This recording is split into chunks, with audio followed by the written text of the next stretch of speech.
بسم اللہ الرحمن الرحیم الصلاۃ والسلام علیک یا سیدی یا رسول اللہ وعلی علیک و اصحابک یا نور اللہ اللہم صلی علی محمد کما تحب و ترضی له۔ اللہ تعالی ہم سب پر رحمت کرم فضل کی نگاہ فرمائے، سب کے لیے آسانیوں کا معاملہ فرمائے، سب کے مسائل پریشانیاں حل ہو جائیں۔ ایک چیز ہے جو بہت فریکوینٹلی ڈسکس کی جا رہی ہے، ممبرز بھی اور اس کے علاوہ بھی کچھ لوگ ہیں جو میسیجز کرتے ہیں اور کہتے ہیں کہ ہم اتنا درود شریف تو ورد کر چکے ہیں، ہماری دعا قبول نہیں ہو رہی، جبکہ آپ کی ویڈیوز میں ہم فریکوینٹلی سن رہے ہوتے ہیں کہ صرف اتنا دفعہ درود شریف پڑھا اور مسئلہ حل ہو گیا، اور مسئلے حل ہوتے ہیں۔ خود میری اپنی لائف کا اتنے سارے ایکسپیرینسز ہیں کہ اگر میں اپنے ایکسپیرینسز لکھنے بیٹھوں یا بتانے بیٹھوں تو ایک پوری کتاب بن سکتی ہے، شاید اس سے بھی زیادہ۔ یہ کہ جب ہم درود شریف پڑھتے ہیں تو ہر دن آپ کی لائف میں کچھ نہ کچھ ہو رہا ہوتا ہے، تو اب جب یہ لوگ سارے میسیجز کر رہے ہوتے ہیں تو بہت مجھے تکلیف بھی ہوتی ہے کہ ایسا کیسے پاسبل ہے۔ ایک ذکر ایسا ہے جو ہر حال میں قبول ہے،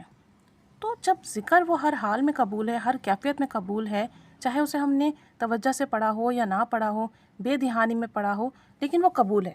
آپ ذرا سا زور دیں اس بات کے اوپر، ذرا سا سوچیں کہ اگر ذکر قبول ہے تو ذکر کرنے والا کیوں رد کیا جائے گا؟ ذکر کے ساتھ جو حاجات ہیں آپ کے دل میں وہ رد کیوں کی جا رہی ہیں؟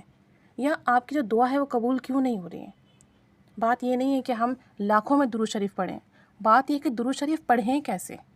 کہ یہ مسئلے حل ہو جائیں، پریشانیاں ختم ہو جائیں، کام بن جائیں، دعائیں قبول ہو جائیں۔ ایک بات ہمیشہ یاد رکھیے کہ ادب والے، محبت والے جو ہوتے ہیں، یقین والے جو ہوتے ہیں، انہیں کبھی رد نہیں کیا جاتا، ان کے مانگنے سے پہلے دیا جاتا ہے، کیونکہ ایسے لوگوں کی تو تلاش ہوتی ہے کہ آئیں اور در پر بیٹھیں، تو اپنے آپ کو ادب والا، محبت والا اور یقین والا بنائیں۔ لیکن درود پاک پڑھیں، دنیاوی مقاصد کے لیے پڑھیں، دینی مقاصد کے لیے پڑھیں، محبت رسول کے لیے پڑھیں، لیکن درود پاک پڑھیں۔ لیکن جب آپ درود شریف پڑھنے بیٹھیں نا، اپنی کسی بھی جائز مقصد حاجات کے لیے پڑھ رہے ہیں، بے شک پڑھیے، لیکن جس وقت آپ پڑھنے بیٹھیں نا، پہلی بات اور پہلی نیت اور پہلا مقصد ذہن میں یہ ہونا چاہیے کہ رسول کریم صلی اللہ علیہ وآلہ وسلم کی ذات اقدس پر درود بھیج رہا ہوں، درود بھیج رہی ہوں، محبت سے پڑھوں گا یا محبت سے پڑھوں گی، اور ان کی محبت کے لیے پڑھوں گا یا پڑھوں گی۔ پھر درود شریف پڑھنا شروع کر دیں، جو بھی صیغہ آپ ورد کرتے ہیں، توجہ دھیان سے پڑھیں، بادب پڑھیں۔ جب نیت یہ ہوگی نا کہ ان کی محبت میں پڑھ رہا ہوں، ان کی محبت کے لیے پڑھ رہا ہوں، اللہ کے حکم کی تعمیل کی نیت سے پڑھ رہا ہوں، درود پاک ایسی عبادت ہے جو قبول و مقبول ہے، تو میں اس عبادت کی جو اہمیت ہے، جو تاثیر ہے، جو اس کی فضیلت ہے، وہ حاصل کرنے کے لیے پڑھ رہا ہوں، قرب مصطفیٰ صلی اللہ علیہ وآلہ وسلم کو پانے کے لیے پڑھ رہا ہوں۔ ان نیتوں کے ساتھ پڑھنا شروع کریں۔ جب آپ اپنا ورد مکمل کر لیں، اس کے بعد دعا آپ اپنے لیے کیجیے۔ آپ نے اپنا ورد مکمل کیا، پھر اللہ سے کہیں کہ اللہ، یہ درود پاک میں نے تیرے حبیب کی محبت میں پڑھا ہے، اسے اپنی بارگاہ میں قبول کر لے، اور میری یہ حاجات ہیں۔ مجھے یقین ہے اس بات کا، جو درود پاک میں نے آپ صلی اللہ علیہ وسلم کی محبت میں پڑھا وہ قبول و مقبول ہے۔ اے میرے رب، ایسا کیسے ممکن ہے کہ درود قبول ہو جائے، میری دعا قبول نہ ہو؟ اور دعا کی قبولیت کے تو شرط ہے، اور دعا کی قبولیت کے لیے تو شرط ہے کہ آپ درود پڑھیں اول آخر، وگرنہ دعا قبول نہیں ہوتی۔ تو میں نے تو درود پاک پڑھا ہے پروردگار، تو میری دعا کیسے رد ہو سکتی ہے؟ پھر کامل یقین سے اپنے رب سے مانگیں، اپنے رب سے بات کریں، اپنے رب کو بتائیں، اور بہت محبت سے، بہت اللہ تعالیٰ سے جو ہے نا، کہتے ہیں نا، وہ اس طریقے سے مانگیں کہ جیسا آپ اپنے والدین سے مانگتے ہو، ایک یقین سے، ایک محبت سے کہ نہیں، یہ میرے والدین رد نہیں کریں گے، میری بات مجھے دیں گے۔ اس طریقے سے اللہ سے دعا کریں، اس طریقے سے مانگیں۔ وہ رب تو پھر ہمیں کتنی ماؤں سے زیادہ محبت کرتا ہے، وہ کیسے آپ کی کوئی بات رد کرے گا؟ اس طریقے سے درود شریف پڑھنا شروع کر دیں، ان نیتوں کے ساتھ پڑھنا شروع کر دیں۔ بے شک اپنے مقاصد کے لیے پڑھیں، لیکن نیت یہ ہونی چاہیے کہ میں محبت کے لیے پڑھ رہا ہوں، محبت رسول میں پڑھ رہا ہوں، اللہ کے حکم کی تعمیل کے لیے پڑھ رہا ہوں، یہ نیتیں ہوں۔ اور پھر پڑھنے کے بعد جتنے دنیاوی مقاصد ہیں، دعائیں ہیں، حاجات ہیں، پریشانیاں ہیں، غم ہیں، دکھ ہیں، پھر ان کے لیے جتنی دعائیں کرنی ہے کریں، اور بے حساب دعائیں کریں۔ اور دعا تو ویسے بھی عبادت کا مغز ہے، تو دعا تو لازمی ہونی چاہیے۔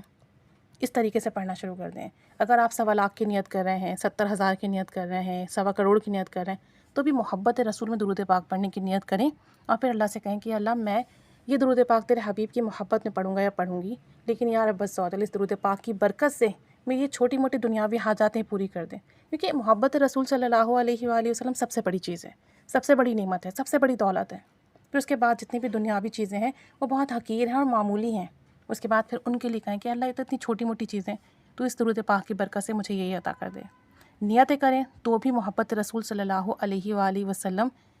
یہ نیت کریں کہ میں اس نیت سے پڑھ رہا ہوں درود شریف یا پڑھ رہی ہوں، اور پھر جتنی دعائیں ہیں اپنے لیے کریں، ٹھیک ہے؟ آج سے آپ نے اس طریقے سے درود شریف پڑھنا ہے، انشاءاللہ تعالیٰ دعائیں بھی قبول ہوں گی، حاجات بھی پوری ہوں گی، رکاوٹیں بھی ختم ہوں گی، مسئلے بھی جو ہوں گے، پریشانیاں جو ہوں گی وہ ختم ہوں گی۔ ساتھ ساتھ گناہوں سے بچنے کی کوشش کریں، بد نگاہی سے بچنے کی کوشش کریں، تھوڑا صدقہ بھی دیا کریں، مخلوق کی خدمت بھی کیا کریں، تھوڑے چرند پرند کو کچھ کھانے کے لیے ڈال دیا کریں۔ یہ چھوٹے چھوٹے کام جب ہم کرنے لگتے ہیں نا، تو ہماری جو رکاوٹیں ہوتی ہیں، بندشیں ہوتی ہیں، وہ ختم ہونے لگتی ہیں، مخلوق کی دعا ساتھ شامل ہو جاتی ہے۔ اور جب مخلوق کی دعا بھی ساتھ شامل ہو جائے، درود پاک کی تاثیر بھی شامل ہو جائے، تو پھر سوچیں دعائیں قبول کیوں نہیں ہوں گی، حاجات پوری کیوں نہیں ہوں گی۔ تھوڑا سا پیٹرن چینج کریں، صبح اٹھا کریں تو مخلوق کے لیے دعا کیا کریں۔ آپ جتنے بھی چرند پرند ہیں، آپ کے گھر میں اگر کوئی آتے ہیں، پرندے ہیں، ان کو دانہ ڈال دیا کریں، تمام مخلوق کی خیر کی دعا مانگا کریں، امت کی خیر کی دعا مانگا کریں۔ دن کی شروعات ہی لوگوں کے لیے مانگنے سے کریں، تو وہ جتنے لوگوں کے لیے آپ مانگیں گے اللہ تعالیٰ آپ کو دیتا چلا جائے گا، وہ ساری دعائیں آپ کے حق میں پہلے قبول ہوں گی۔ تو تھوڑا سا چینج کر لیں، تھوڑی چیزیں جو ہے نا ایڈ آن کر لیں، خدمت کی نیت سے کریں، اور مخلوق کو خوش کرنے کی نیت سے کریں، اللہ کو راضی کرنے کی نیت سے کریں۔ درود شریف پڑھنے کی نیتوں کو تھوڑا سا تبدیل کر لیں، پھر دیکھیں تاثیر بھی ملے گی، برکت بھی ملے گی، روحانیت میں بھی اضافہ ہوگا، آپ صلی اللہ علیہ وآلہ وسلم کی توجہ نظر کرم بھی ملے گی، دعائیں بھی قبول ہوں گی، اور بے حساب قبول ہوں گی، اور بلا تاخیر ملے گا، انشاءاللہ عز و جل، انشاءاللہ عز و جل، انشاءاللہ عز و جل۔